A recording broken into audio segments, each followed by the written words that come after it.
프로님, 볼 스피드를 올려서 비거리를 늘리고 싶은데 세게 때린다고 올라가는 건 아니더라고요. 어떻게 하면 쉽게 볼 스피드를 늘릴 수가 있을까요? 이 클럽 스피드를 늘려야 볼 스피드는 늘어나겠죠.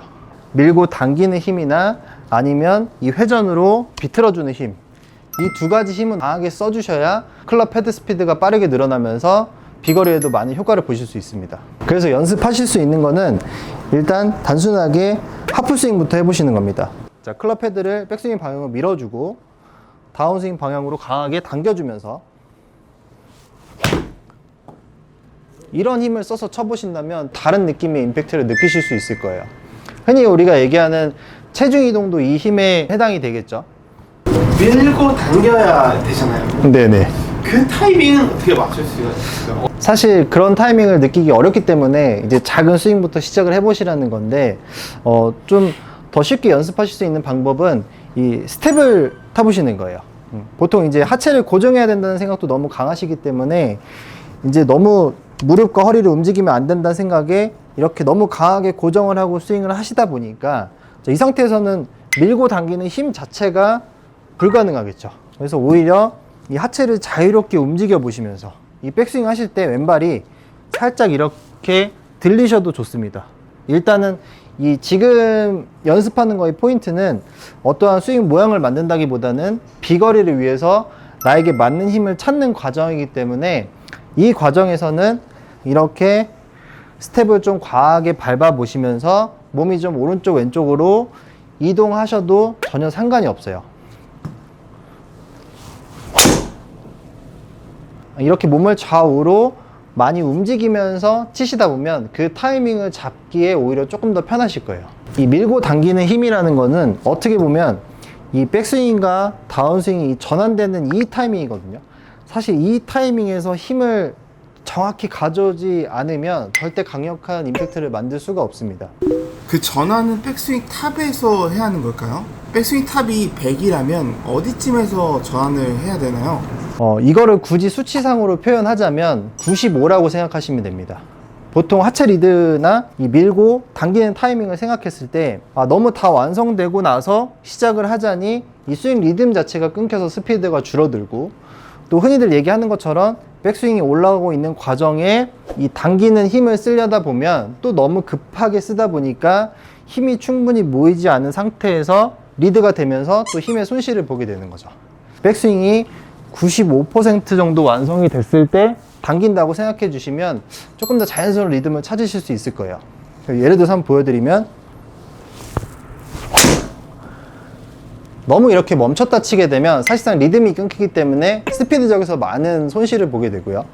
또 백스윙이 진행되고 있는 과정에 당겨야 강하게 공이 맞는다 해서 너무 급하게 이렇게 당기다 보면 힘이 모이지 않은 상태에서 다운스윙을 한 거기 때문에 힘의 손실을 또 많이 보게 되어 있습니다. 95가 어디까지인지를 잘 느껴보시는 거죠. 제 느낌은 이 정도가 95입니다. 그러면 이 아주 조금 전에 한 5%만 오기 전에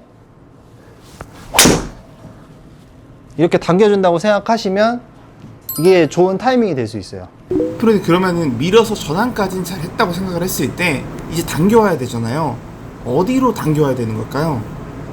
보통 이제 어디로 당기는지 좀 헷갈리실 때는 그 이유가 명확히 정해져 있으세요. 제가 이렇게 클럽 헤드를 잡아놓고 한번 회원분들한테 당겨보세요 라고 말씀을 드리면 거의 다 어떻게 당기시냐면 이렇게 당기고 계십니다. 막상 손에 힘은 많이 안 들어오시죠. 네. 그러니까 클럽 헤드 스피드를 늘리기 위해서 당기는 힘을 써야 하는 건데 막상 당기는 힘은 다 이 그립만 당기고 계세요.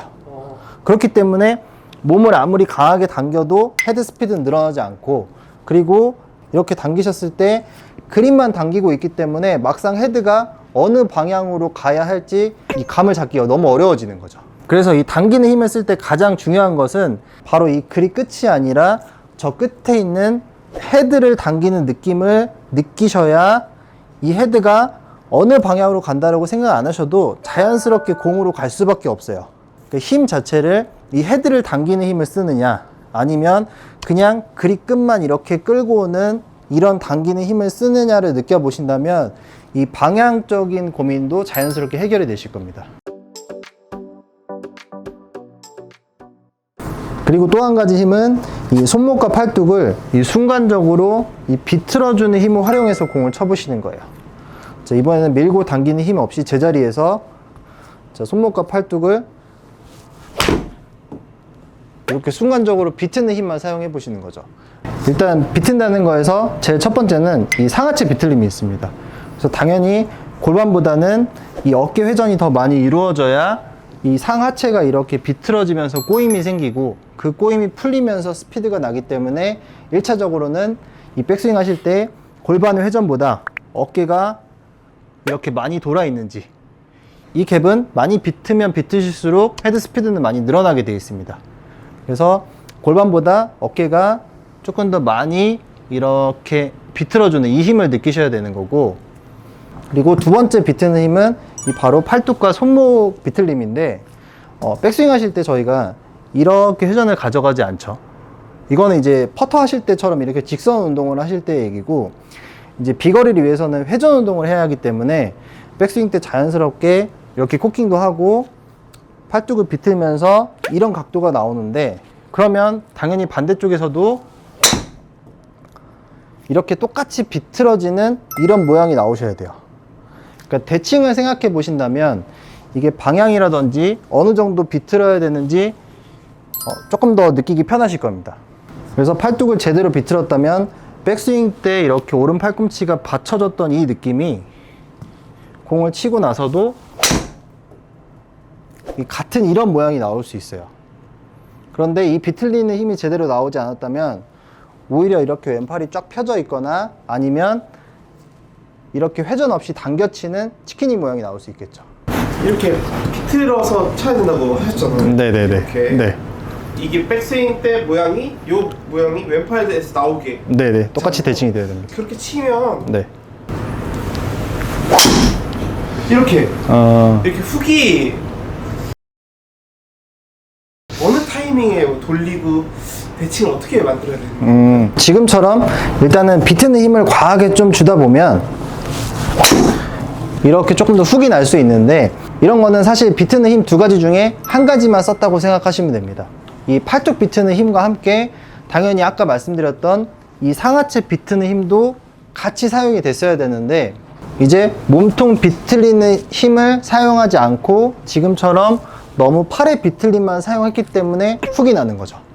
그래서 지금처럼 팔뚝을 아무리 강하게 비틀어 주셔도 그 강하게 비튼 만큼 내 몸을 다시 반대쪽으로 이렇게 비틀어주는 힘을 동시에 같이 쓰신다고 생각해 보시면, 제가 지금 훅이 난 거와 똑같이 강하게 비틀어도 여기에 몸통 회전이 들어가면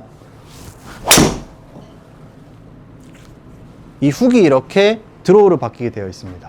그래서 이렇게 몸통과 팔뚝을 같이 비틀어줘야 이 클럽 헤드 스피드를 많이 늘릴 수 있다고 말씀을 드렸는데, 이 과정에서 방향에 따라서 내 타이밍을 조금 더 맞춰 보실 수 있어요. 예를 들어서 방금처럼 훅이 난다면 지금 보여드린 것처럼 몸의 회전이 느렸던 거라고 보시면 되고, 또 반대로 몸통을 강하게 비틀었을 때 공이 오히려 오른쪽으로 슬라이스가 난다면 또 그 몸통 비튼 힘에 상대되는 이 팔뚝 비트는 힘이 부족했다고 생각하시면 됩니다. 물론 이 타이밍과 이 박자를 이 말로 설명하는 게 굉장히 어렵지만, 굳이 따지자면 이 팔뚝 손목의 비틈과 이 몸통의 비틀림을 5대5로 같이 썼을 때 가장 효과적으로 클럽 헤드 스피드와 볼 스피드를 늘릴 수 있다고 생각하시면 좋아요. 이게 너무 스윙 크기를 크게 해야만 볼 스피드가 늘어난다고 생각만을 하시기 때문에 막상 가장 중요한 이 임팩트라는 거를 못 주는 경우가 굉장히 많습니다. 근데 그 임팩트를 내가 지나치게 몸에서 감당할 수 없는 스윙 크기를 하면서 느끼시려면은 이게 시간이 너무 오래 걸려요. 그래서 여기서 우리가 하이파이브를 한다는 생각으로 강하게 손바닥을 이렇게 때리는 느낌을 이렇게 아주 작은 스윙부터 느껴보셔야 내가 강한 임팩트를 만들 수 있게 되고, 그로 인해서 볼 스피드가 좀 빠르게 늘어나는 것을 보실 수 있을 거예요. 여기서 하이파이브를 한다고 생각을 했을 때 저희가 하이파이브를 보통 이렇게 밀면서 하지 않잖아요. 보통 손바닥을 이렇게 순간적으로 강하게 이렇게 때리는 느낌으로, 정말 단순하게 이렇게 칠 건지 이렇게 칠 건지 이 두 가지 느낌만 생각을 해보셔도 이 임팩트의 느낌이 완전히 달라지는 거를 느낄 수 있어요. 그래서 반스윙을 했을 때도 내 원래 거리의 7, 80%는 칠 수 있어야 어느 정도 내가 정확한 임팩트를 줬다고 볼 수 있어요. 그리고 또 하나 볼 스피드를 늘리는데 또 하나 팁은 저는 볼의 출발을 낮게 말씀드려야 된다고 항상 말씀을 드려요. 저희가 샷을 할 때 정타를 맞았을 때 100m가 간다고 가정을 했을 때 왜 우리가 약간 탑볼을 치면 오히려 120m, 130m 가는 경우가 굉장히 많잖아요. 그만큼 공이 낮게 출발했을 때 일단 출발하는 볼 스피드는 빨라진다는 게 사실입니다. 그래서 이 드라이버를 치실 때도 탑볼을 치시라는 게 아니라 이 원래 드라이버가 가지고 있는 로프트에서 임팩트 때 내가 최대한 로프트를 낮게 만들어 준다고 생각을 하시면 볼 스피드를 늘리시는 데 많은 도움이 돼요. 그래서 저는 9도짜리 드라이버를 쓰는데 임팩트 때는 항상 거의 5도에서 6도의 각도를 만들려고 이런 이미지를 많이 가지고 칩니다. 이렇게 만들어 주셔야 볼이 처음에 이렇게 좀 낮게 출발을 하면서 이 볼 스피드가 늘어나는 느낌을 느낄 수 있어요. 저희가 7번 아이언을 쳤을 때보다 5번 아이언을 쳤을 때 비거리가 더 많이 나가는 이유가 다 이 각도 차이인 것처럼 같은 스피드라도 조금 더 이렇게 낮은 각도로 볼을 출발시켰을 때 볼의 스피드가 늘어나면서 비거리도 그만큼 늘어날 수 있습니다. 그래서 볼의 발사각을 이렇게 낮게 출발시켜서 볼 스피드를 늘리기 위해서는 이 임팩트 때 페이스가 최대한 이렇게 낮은 각도로 이루어져야 되는데 일단은 임팩트 때 이 각도가 이루어지기 위해서는 백스윙 때부터 클럽 페이스가 이렇게 떠서 가는 이렇게 열려서 진행이 되는 이 동작부터 일단 주의를 해주셔야 돼요. 그래서 테이크어웨이를 했을 때도 이 클럽 페이스 면이 내 척추각과 이렇게 일치가 되거나 아니면 조금 더 이렇게 아래를 본다고 생각을 해주시면 이게 백스윙 탑이나 다운스윙 진행되는 과정에서도 이렇게 자연스럽게 이미 살짝 내가 덮어놓은 거와 똑같은 현상이 되기 때문에 임팩트 시에도 훨씬 더 자연스럽게 이렇게 각도가 낮아질 수 있어요. 그런데 만약에 테이크백을 했을 때 이렇게 페이스 면이 이미 정면이나 하늘을 보는 느낌이라던가 이 상태로 백스윙을 올리게 되면 이 클럽 페이스 면이 정면을 보게 되어 있습니다. 이 상태에서는 아무리 내가 클럽 페이스를 덮으려고 해도 이미 열려있는 각도가 너무 심하기 때문에 이렇게 볼이 붕 떠서 볼 스피드가 느려지게 되는 거죠. 자, 테이크어웨이 때는 이 클럽 페이스 면이 내 척추각과 일치가 되거나 조금 더 아래를 본다는 느낌으로 이 상태로 백스윙 탑에 가면 약간 페이스 면이 이렇게 하늘을 본다는 느낌이 정상입니다. 자, 이 상태에서는 조금 더 편하게 이렇게 볼의 발사각을 낮출 수가 있어요. 사실 다운스윙이 엄청나게 빠른 구간에서 내가 이 느낌을 찾는 것도 사실상 쉽지가 않기 때문에 이미 백스윙 탑에서부터 내가 로프트를 살짝 낮게 만들어 놓는다고 생각하시는 것도 조금 더 쉬운 방법이 될 수 있습니다. 혹시 골프를 하면서 잘 안 되었던 부분들이 있다면 더보기란 설문지에 남겨주세요. 제가 땡그랑 TV 영상 중에 도움이 될 만한 영상의 링크를 보내드리겠습니다. 감사합니다.